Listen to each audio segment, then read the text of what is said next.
guys yung Olongapo Mardi Gras. Magmula to dun sa SM hanggang dito sa dulo. Yung nagsasangandaan sa dulo ng papuntang 7th Street. Yan. Hanggang dun yan. Tapos dun sa kabilang side naman papuntang SM. Masaya dito. May pera ka man sa wala basta mamasyal ka lang pag Mardi Gras. Kasi sarado tong daan na to eh. Masarap mamasyal dito sa Olongapo. Ito naman yung attraction ng Olongapo pagka Mardi Gras.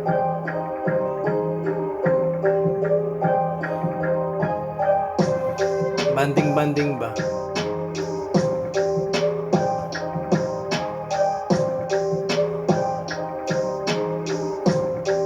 Pag may ganito noon eh, talagang mangawit yung paa mo sa kalalakad. Pero mag-enjoy ka naman.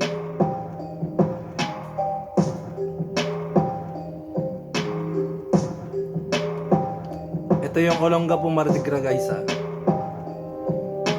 Shoutout nga pala dun sa mga nasa trabaho at yung mga pauwi at papasok. Sana hindi kayo matraffic. Agahan nyo kung may lakad kayo para hindi kayo naghabol ng oras. Good luck sa mga natanggap at yung mga nag-a-apply. Ito yung Sam's Pizza. Malapit lang sa bahay yan.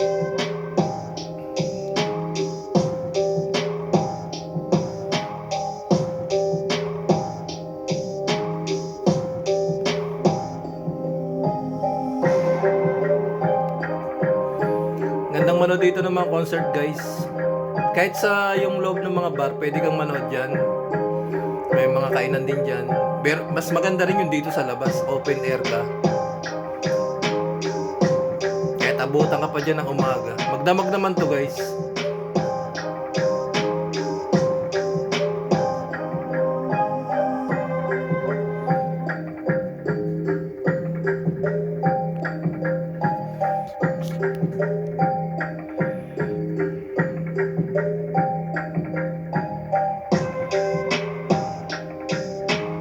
Ito yung dinadayong pasyalan sa Olongapo pag Mardi Gras. Nauso to nung panahon pa ng mga kano. Nako, nung nandito pa yung mga kano. Ang saya-saya dito nung pag Mardi Gras. Haba ng parada. Haba ng parade niya.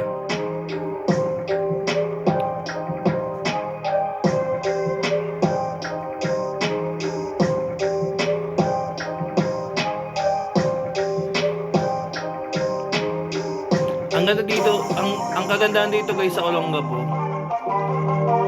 Ang mura ng bilihin, magmula sa gulay, isda, karne, ang mura ng bilihin dito. Lalo na dun sa lumang palengke, maging sa bago.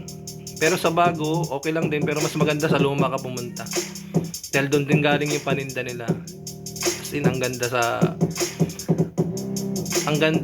sa Olongapo tumira kapag gusto mo ng simple at tahimik na buhay.